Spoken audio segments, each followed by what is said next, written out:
Nikki Haley this week dealing with the expectations game in South Carolina with those poll numbers heading into Saturday's primary showing Donald Trump well ahead of Haley in her home state. Friday, I spoke with Politico's Adam Wren, who was on the ground this week in South Carolina.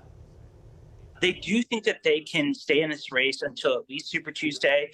They point to the fact that they outraised Trump in January significantly. And really, campaigns don't, die. They just run out of money. And Haley is not anywhere close to running out of money right now. And so, she's going to campaign deep, I think, into the March calendar, regardless of what happens in South Carolina this weekend. It's been interesting to watch Indiana Republicans, where they are on this race. Obviously, most of the candidates for governor have been supporting the former president, but some Indiana Republicans, including Senator Young, who you spoke with this week, seem to be, if not endorsing Haley, perhaps receptive to the idea of her candidacy. What did he tell you this week?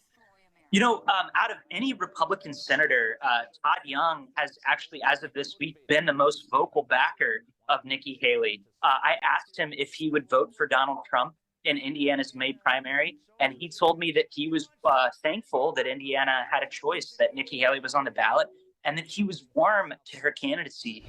All right, my chat there with Politico's Adam Wren from warm South Carolina. It's always warmer there than it is here, right? Let's talk about it now with our panel with us this week. Former state party chair Robin Winston for the Indiana Democrats. 2016 vice chair for the Indiana Trump campaign, Tony Samuel, along with former state representative Mike Murphy and UIndy political science professor Dr. Laura Wilson. So Laura, I'll start with you. As we mentioned there are some in the party like Senator Todd Young who are sort of backing Haley, not an endorsement outright, but for the most part, a lot of Republicans, including the GOP candidates for governor, rallying behind the former president here as we get closer to Super Tuesday. Yeah, and a lot of the national polls indicate that he is just sweeping. If you look at 538 and they collect an aggregate of all national polls, he has 77%. And Haley has 16%, which is great for her, but nowhere in near comparison.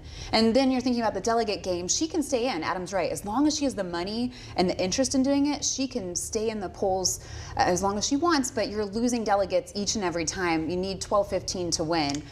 That's going to be really hard at this point. And Mike, with the former president's trials getting pushed back more and more, it seems more and more likely that if the party did have to turn to an alternative candidate because of Trump's legal troubles, it's probably more likely because of all those delays, it might be his running mate as opposed to somebody like Nikki Haley. Yeah, of course, we don't know who the running mate's going to be, but and there's also the theory that if she stays in too long, that some Republicans, the MAGA base, will be so mad at her they wouldn't support her at a convention. We may be seeing that already. If he dropped dead tomorrow. So, Tony, meantime, there is a challenge to former President Trump's candidacy here in Indiana based on the 14th Amendment. As we've seen in other states, the Election Commission will decide on that next week. Are you at all concerned about that challenge, or do you expect the commission to kind of quickly vote that down? I think they'll quickly vote it down.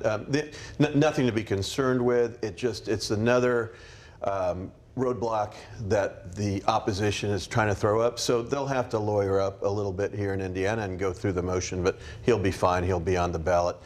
If Nikki Haley is still in, he will defeat her with a huge margin and, on his way to the nomination. Robin, what's your response to all of this from your perspective across the aisle?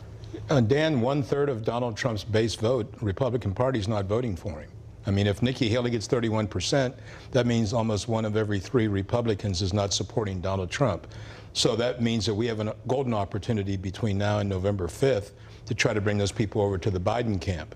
The other thing about the challenges is they're too accessible, I think. I mean, if we don't watch out, we're going to end up with 2-2 votes on the Election Commission on a lot of things. The president's being challenged here by a candidate who's actually running for Congress themselves. So we've got to make that a tougher thing for people to just flagrantly just file a challenge. A lot of challenges being filed. And Laura, another interesting hearing on one of those ballot challenges in the race for Senate next week, but certainly with the state Supreme Court's initial ruling last week in that case of John Rust, it's kind of looking like an uphill legal battle for Rust in his bid to stay on the ballot in the race for Senate. It certainly looks like that. And last week when they had the oral arguments, they ultimately issued a stay on the trial court's decision, which leads us to believe they're likely to overturn that. We don't know their actual decision yet, but I think this is a really important case. in terms of ballot access, what you have to do as a candidate, what control the political parties have. So there's a lot, not just Russ candidacy, of course, that are lying in the balance here. Could be a lot of implications. Also talking about the race for Attorney General, Mike, this week the General Assembly added an amendment to a bill that could deal with this very specific scenario in which the Attorney General loses his law license. That could happen. We'll see. In the meantime, there are a few candidates now lining up to run against Rokita in the convention, including Rodney Cummings, who we heard from there earlier. Where's all this headed? Well, we don't know yet. There has been a move frankly, from the state Republican headquarters to, quote, have normal Republicans become delegates. Cummings said party leaders reached out to him. And somebody came to me and said, we will even bring the papers to your house and have somebody notarize it in your living room if you will agree. And I've never seen this before in my life. One quick clarification on what Robin said about the state election board. It's already set up for status quo, for nothing to happen, because it takes 3 votes to do anything. You have 2 Republicans, 2 Democrats, and very often it's 2-2, and they just kind of look at each other and wink. So we've seen that happen before. Tony, in the meantime, here on this AG's race, a trio of statewide office holders this week, Secretary of State, Treasurer, and Comptroller, this week all announced that they are backing Rokita in his bid for re-election this year. Yeah, and that's good to see, and I think they should. Rokita is being attacked from the left and, having to go through these same kind of legal challenges that Trump does on the national level, but here in Indiana. But he's being attacked because he's been a strong attorney general for the conservative voices in Indiana, and that's why those 3 have endorsed him. I think he'll be fine in the convention, but he will have to take it seriously. Robin, a couple of Democrats in that race for Attorney General. They'll also pick a nominee at their convention this summer. Is your party's best chance to win this race if it's against the incumbent himself as opposed to a replacement?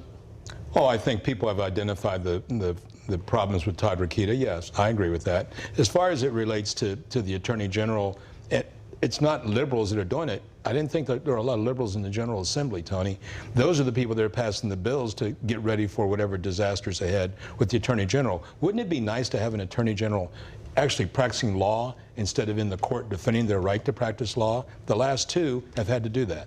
We're getting close in the meantime to the end of the session. This past week, lawmakers changing their mind again on this economic enhancement district in downtown Indy. That is now back in the mix again. We asked the governor about that last week, and now that bill is back in. So we'll be talking about everything that's happening here as the session winds down in the weeks to come as well.